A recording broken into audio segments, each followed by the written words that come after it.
Good evening, everybody. This is Adam Schuman joining you from Fatty Q at 91 South 6th Street in Brooklyn. I'm joined tonight with Dave Wondrich, and this is Zakary Pelaccio over here. I don't think he shot a Tumblr video with us, so welcome to the party. Thank you very much. Yeah. I'm happy to be on Tumblr. Really happy to have you on Tumblr. It's going to be great. Very excited. I can join my 14-year-old daughter on Tumblr. So, thank you. A few months ago, actually a while ago now, we concluded our little run at Fatty Johnson's with Dave Wondrich doing Punch Night. And we decided to start it up again here in Brooklyn at Fatty Q.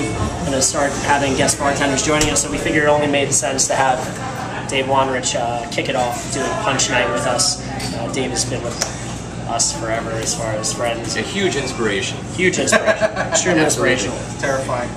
This is his book right here. Don't try this at Punch. home. Yeah. Go figure. Punch. Okay. Dave, why don't you tell us about what you've made for us tonight? Well, Zach and Adam called me up and said, "Can you come in and make punch?"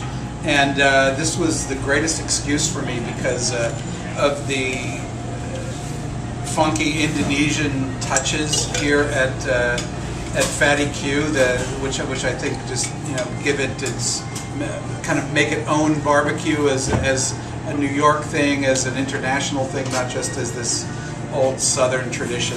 I thought I would make my favorite and earliest punch recipe that I know from Indonesia in the 1600s, when English sailors went over there and found local ingredients and threw it together into bowls of punch. So we used Indonesian gula jawa, which is like this black tar sugar, right? Yeah. That's like heroin. You use this stuff more than I have. We use it. We've used it for years and years now. It's heavy duty. Yeah. It is. Well, and now you almost want to tie off. If they ever discontinue importation, we're going to have a lot of really itchy, scratchy people. Yeah. There is a story about gula jawa. Going to St. John when we opened the Fatty Crab in St. John, I brought 2 cases of gula jawa in a duffel bag. And I brought it as a carry-on because it was too heavy to, I would have to pay, $200 to check they're it. Individually wrapped. And so they're individually wrapped in these cylinders, and there's these dense, dark brown, black tar-looking cylinders. Yeah. And they took me out of line when I was going through, the TSA check-in point. And the guy looked at it and he said, "What's this?" I said, "It's sugar." He said, "Well, I've never seen sugar like this." And he was really a moron. And I was like, well, it's unrefined palm sugar. It's really dark, unrefined. That means it's explosive. I know what that means. He literally said that to me. It means it's explosive.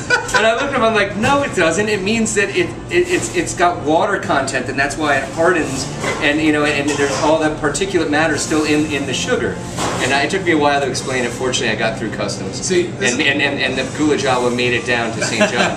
This is why I always carry a copy of one of my books when I'm going through customs, because they start looking at all the crazy shit I'm bringing, and I can say, "Look, no, I write about this stuff. It's a book. Right. See, there's my picture." And then they go, "Oh, all right."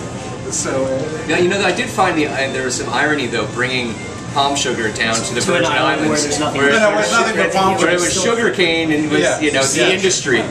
People for sugar. Although it's actually hard to get sugar cane on St. John. Although the sugar cane plantations are gone. There's some in St. Croix, I think, but that's about it. It's really easy St. to John, get I rum. think, is business. St. John is just They tourist. do have a lot of rum. Drinks are awful. So, well, It's just dark rum and diet. Right. Not a Fatty Crab. Now, see, Not a Fatty Crab. let's get back to this for one second, because I know Tumblr people's attention spans are short. Not just on Tumblr. Not just on Tumblr. Mine is short. So we've got this dark sugar. This is like the coolest stuff to work with. And then we're using Batavia Arak van Oosten, this insane stuff that I persuaded some poor soul to start importing again, which he's taken a bath on ever since. But it's Indonesian rum with palm sugar and fermented rice in it. It's extremely funky, and will just fill the room with aroma. So we've got that, and lime juice and water, and a crazy spice mix with nutmeg and some really macey mace. yeah, this mace that Adam found that might as well be mace, right? It might as well from the Macy houses. Right.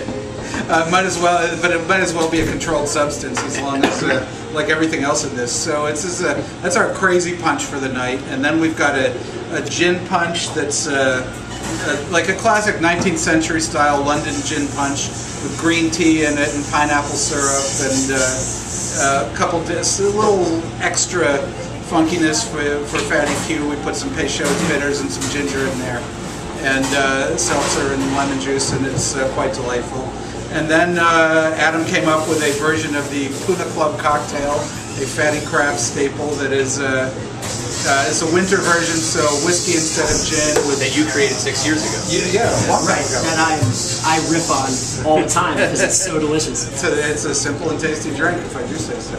And so we've got whiskey and what did you use for whiskey? I used Old Forester bonded, so yes. a little bit drier, Hell yes. still very rich. And then we used sweet vermouth, and we kind of upped the dose of sweet vermouth to give it like that real rich autumnal nuttiness. That's the whiskey that You guys are sick. drank. That's an ancient. Tastes like ancient bananas. bourbon. And Yeah, cotton it's a candy. great bourbon.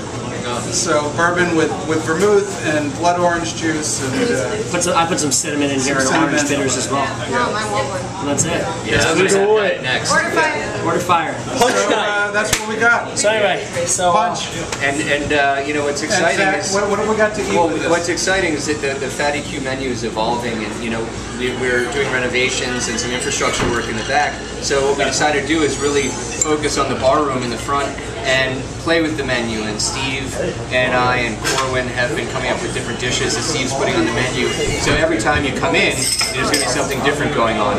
Some of the staples that people love, like the ribs and brisket, of course, you know, remain resident on the menu. But beyond that, you know, it's anybody's guess and anybody's game.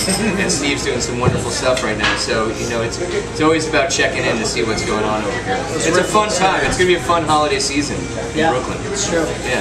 We have a good lineup of guest bartenders joining us, and we'll probably be popping up some other concepts as far as We're going to do a food goes as well. porktacular with Patrick Martins of Heritage Food. I think this is Oh, fun. nice. Yeah. Nice. We're going to do a book launch party. What's that? Plug the book. The book. Oh yeah, well we're actually doing a cool book launch party for another book, which is for the Tattoo, the Notes from a Kitchen. That comes in December. We'll talk about that later. Stay tuned. Stay All tuned. right, stay tuned. I'm gonna Anyway. get drunk. So Cheers. thanks for Cheers. joining us tonight, and we'll be doing a lot of these, and Kate will be on that side, and I'll be on this side, and it's gonna be great. It'll work great. Later, guys.